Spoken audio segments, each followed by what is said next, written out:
Welcome to Let Jesus Be Your Doctor, the true path to healing for body and soul. In our modern world, we're conditioned from day one to believe that surrender means you've lost the battle. Right, like raising the white flag. Exactly. It means giving up your autonomy, your power, and, just letting someone else dictate your circumstances. Yeah, that's the standard definition we all grew up with. But what if the exact opposite is true? What if the only way to actually gain true direction in your life is to stop trying to forcefully steer the ship entirely? It's a really radical proposition, especially today. I mean, we live in a hyper-productive society that rewards hustle, control, and, meticulously curating every single aspect of our destinies. Oh, absolutely. So to suggest that letting go is the ultimate path to freedom, well, it feels entirely counterintuitive. It kind of challenges the very foundation of how we operate. And I think that is exactly why we are slowing down today. For this deep dive, we are intentionally stepping away from the relentless pace of breaking news and rapid fire data. Yes, a much needed break. So I want to invite you, the listener, to just take a breath. Mm-hmm. Wherever you are right now, we are going to engage in a reverent, really meditative exploration of a deeply spiritual theme. And that theme is surrendering to the divine will, the path to inner guidance. It's such a beautiful topic. Yeah. And our source material for this exploration is a fascinating broadcast from Radio Hallstrom. Mm-hmm. It delves into Christian spiritual insights, specifically anchoring itself on the original texts of Bertha Dudd. She was a 20th century German mystic who recorded thousands of these internal spiritual dictations. Thousands of them, yeah. Right. But the broadcast doesn't stop with her. It actually brings in a whole chorus of profound spiritual thinkers across different eras to really examine this concept of surrender. Okay, let's unpack this concept of surrender. Our mission today isn't just to give you like a dry academic summary of these texts. We want to understand the actual psychology and theology behind them. We're going to immerse ourselves in these verbatim spiritual insights to figure out the mechanics of surrender. Like, why is it so incredibly hard for us to hear that quiet inner voice of guidance? Well, the broadcast addresses that foundational conflict right away. Mm-hmm. It identifies the constant grinding friction between the human will and the divine will. Right. It argues that our inability to hear guidance isn't because the guidance isn't there. It's because our internal environment is simply too loud. Too loud, yeah. To really grasp this, I want to read the opening insight from Bertha Dude exactly as it's presented in the broadcast. Just listen to this. Please do. She writes, "As long as man places his own will above the divine, my spirit cannot work in him. Only complete surrender, the trusting handing over to me, brings light, peace, and guidance." Wow. As long as man places his own will above the divine, we really have to pause and look at why that idea is so deeply confronting to the modern ego. Oh, it's terrifying to the ego. It is. In our highly individualized culture, the ego perceives surrender as a literal threat to its survival. We fear that saying, "Lord, thy will be done," means erasing ourselves entirely. Like we're just becoming passive participants in our own lives. Right, exactly. I hear that. But let's play devil's advocate for a second. To a skeptical listener, handing over your will absolutely sounds like an excuse to stop trying. Sure, it does. It sounds like a spiritualized version of fatalism, just laying back and letting whatever happens happen. So how does the text differentiate between true surrender and just, giving up? That is the crucial distinction the source material makes. What's fascinating here is that surrender in this context is not a loss of self or a resignation to fate. Okay. It's the deliberate, active opening of space where divine order can actually occur. By fiercely clinging to our own rigid step-by-step plans, we create so much psychological and spiritual static. We just drown out any larger wisdom. Exactly. The text argues that your true self isn't found in your anxieties or your micromanagement. It's found when you align with a higher frequency. Here's where it gets really interesting. The broadcast actually uses an incredibly powerful analogy to explain the mechanics of this, comparing our spiritual awareness to a radio. I love this analogy. It's so good. The text points out that if your radio is tuned in to the frequency for WDR4, which is a specific German radio station, you absolutely cannot receive NDR1. Right, it's physically impossible. Even though NDR1 is constantly broadcasting its signal at full strength through the very same airwaves. And if we apply that to the ego, the signal of divine guidance never fails. The broadcast of love is unceasing. The The problem is entirely with our receiver. We just have it pointed in the wrong direction. Exactly. We are perpetually tuned into the frequency of our own anxiety. We are tuned into our ambition, our fear, our frantic need to control every single detail of our Tuesday morning. And then we wonder why we can't hear the broadcasts of peace. Right. Which sets up a perfect transition into a deeper contemplation of Bertha Dude's specific revelation. In the text, it's designated as BD 7003. And just for context for the listener, that number is simply the chronological catalog number of her writings. She produced a massive volume of these texts. Yeah, thousands. The title of this specific revelation translates to God's influx of power requires surrender.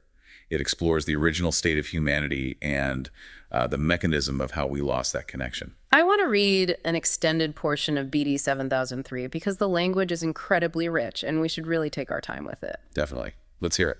It begins, each of you will have to surrender to me if he wants to draw power from me. And the degree of his surrender now also determines the measure of power that flows to him. Notice the cause and effect established right there.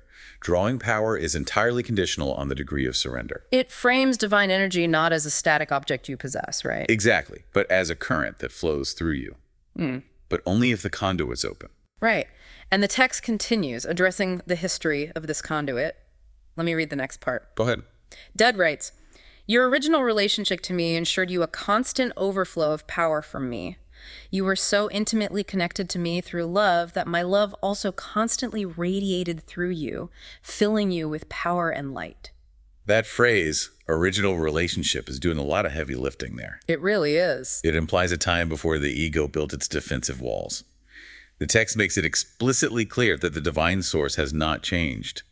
It is just as ready to radiate love and power today as it ever was. The transmission is live. The transmission is live, but the receiver broke. Or rather, humanity changed its own nature. According to Dud, we became unable to catch this love, or we actively resisted it. But why? I mean, why would humanity actively resist a constant overflow of power and light? Well, the text suggests it comes down to the illusion of separation. At some point, prioritizing our own will over the divine will seemed like a better survival strategy. We wanted to be the architects of our own universe. Exactly. We wanted total control. But that resistance, that stubborn insistence on doing it our way, is precisely what caused the power of love to lose its effect in our lives. Wow. Giving up this resistance means voluntarily returning to that original relationship. Okay, let's bring this down to earth for a minute. So, what does this all mean practically? If the diagnosis is that our ego is resisting, and the solution is that we need to turn the receiver back on and stop resisting, it can't just be through empty words or lip service, right? No, definitely not. The text itself warns about that. You can't just say, I surrender, while secretly gripping the steering wheel until your knuckles are white. So how do we actively do this? The source material addresses this beautifully by stepping outside of just Dud's writings and bringing in a broader chorus of Christian voices. Okay. These voices collectively demonstrate that surrender is an active, heart-led practice. It's anchored by a single unifying commandment. Love your Creator above all, and your neighbor as yourself. Which, frankly, is so easy to quote, but arguably the hardest psychological shift a human being can make. Oh, without a doubt. Because it requires us to yield our immediate, selfish desires for a much larger harmony. The broadcast introduces Bruno Groening to expand on this. Ah, right. The mid-20th century German healer and spiritual teacher? Yes. Groening taught that recognizing and following the divine will puts us in harmony with what he called the order of life. The order of life. Right. When we align with that order, the divine power can flow unhindered. He emphasized that surrender is not passive waiting. It is actively looking upward and saying, Father, I want what you want. I want what you want. That completely flips the script. It really does. Most of the time, our prayers or our spiritual practices are just us presenting a blueprint to the universe and asking for a stamp of approval. We say, here's my plan, please bless it. Yeah, sign off on my agenda. Exactly. But Groening is saying we have to abandon the blueprint entirely. Yes. It moves us from demanding that God serve our plans to aligning ourselves with a much larger, infinitely more complex plan. And the broadcast anchors this idea in the ultimate biblical example of surrender. Right, from the Gospel of Luke. Chapter 22. Facing immense, unimaginable suffering, Jesus says, not my will, but yours be done. It is the ultimate release of the ego's demand for self-preservation. But the text doesn't just leave it at the biblical level. It brings in Thomas à Kempis, the 15th century medieval monk who wrote The Imitation of Christ. His insight is incredible. It feels remarkably tailored to our modern anxiety. Campbell says that as long as we love our own will, we will remain restless. True peace, he argues, only comes when we hide ourselves in God's will. Think about the psychological accuracy of that statement. Loving our own will keeps us restless. It's so true. Why are we so exhausted today? Yeah. Modern psychology might call it decision fatigue or, existential dread, but Kempis diagnoses it as a spiritual lack of surrender. Because when you are the ultimate arbiter of your own universe, the cognitive and spiritual load is just unbearable. It is. You are constantly trying to manifest, curate, and defend your reality. The restlessness comes from the fact that we were never meant to carry that much weight. We are trying to broadcast the signal and be the receiver at the exact same time. That's a great way to put it. The broadcast also brings in Luisa Picaretta, an early 20th century Italian mystic who pushes this concept into literally every second of the day. What does she say? She says, surrender means saying in every single moment, your will is my life. It's not a one-time decision. It becomes the very air you breathe. And if that sounds overwhelming to anyone, the idea of constantly yielding your will, the text includes a vital perspective from Derek Prince, a prominent 20th century Bible scholar. Oh, yes. This part is crucial. Prince points out a profound characteristic of divine authority. He says God leads by consent, not by coercion. That is a beautiful distinction. It completely neutralizes the fear of a tyrannical, controlling higher power. It does. It changes everything. If we connect Kempis's diagnosis of restlessness with Prince's insight into consent, we get a complete picture. God's leadership is always an invitation. It is never forced upon you. Right. Surrender, therefore, is an active, daily, quiet consent to be carried by a wisdom that penetrates everything. It's a partnership fundamentally built on trust, not fear. I really want to bring this directly to you, the listener. We've spent the last few minutes unpacking the theory. We understand the theology of daily consent. We understand the radio analogy. Yes, tuning away from the frequency of our own ego. But what does this look like in practice? What do you do on a Tuesday morning when you are overwhelmed by a very real, tangible problem? When you're staring at a dwindling bank account. Or a terrifying medical report, or a relationship that is falling apart. Theory has to become practice, or it remains just intellectual noise. The source material deeply understands this need, which is why it includes a specific praxis deal, a practical part. A meditation application. Exactly. It provides a direct experiential meditation to help translate this profound theology into a physical and spiritual reality for the listener. And we are going to practice the surrender right now together. We are going to use the verbatim instructions provided in the broadcast. So I invite you to follow along. If you're driving, please keep your eyes on the road and just listen. But if you are in a safe place, maybe close your eyes, let your shoulders drop, let your breath slow down to a measured, calm pace. Just settle in. Imagine the day ahead of you. Visualize it like a path unfolding in the soft, quiet light of the dawn. As you look at this path, acknowledge your internal state. You might feel a deep uncertainty about what lies ahead. You might feel a glimmer of trust. Acknowledge that both can be present at the exact same time, and that it's completely okay. You don't have to banish the fear to begin the surrender. Now, bring to mind a specific decision you have to make today, or bring in mind a worry that is currently bothering you, something that has been making you restless, exactly as Thomas à Kempis described. Visualize this specific worry as a small light resting right there in your hands. Feel the physical weight of it. Notice how much energy it takes to hold on to it. Now, imagine lifting this small light up, offering it into the vast, infinite, divine light above you. And as you lift it, say silently in your heart, Lord, I hand it over to you. Lead me as it corresponds to your will. Hold that posture of release for just a moment. Feel the physical and spiritual weight leaving your hands. Let the empty space remain empty. This simple visualization brings up a vital realization that the text explicitly points out. True inner guidance is not about knowing the outcome. It's not about certainty. No, it is entirely about trusting. When you let everything that is uncertain be ordered within His will, you literally become lighter. You are resigning as the general manager of the universe. Not knowing, but trusting. That completely redefines what we consider a successful outcome. And the text offers a beautiful optional prayer to anchor this profound shift in perspective. It's a wonderful prayer. It goes, Lord, teach me to love your will, not just to endure it, but to want it, because in your will lies my peace. That distinction between enduring and wanting is perhaps the deepest insight of the entire broadcast. It's everything. Enduring the divine will implies we are still gritting our teeth.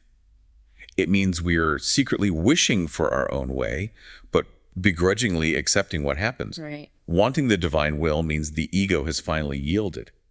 We've recognized that the divine order is fundamentally rooted in a love far greater and far wiser than our own limited perspective. It is abandoning our restless plans to let God's unceasing power and love flow unhindered through us, just like in that original relationship Dad described. Exactly. That is the true beginning of inner guidance. When we stop talking, stop planning, stop forcing outcomes, we finally create the silence necessary to hear the frequency of grace. And the most comforting takeaway from this entire exploration is that the frequency never stops broadcasting.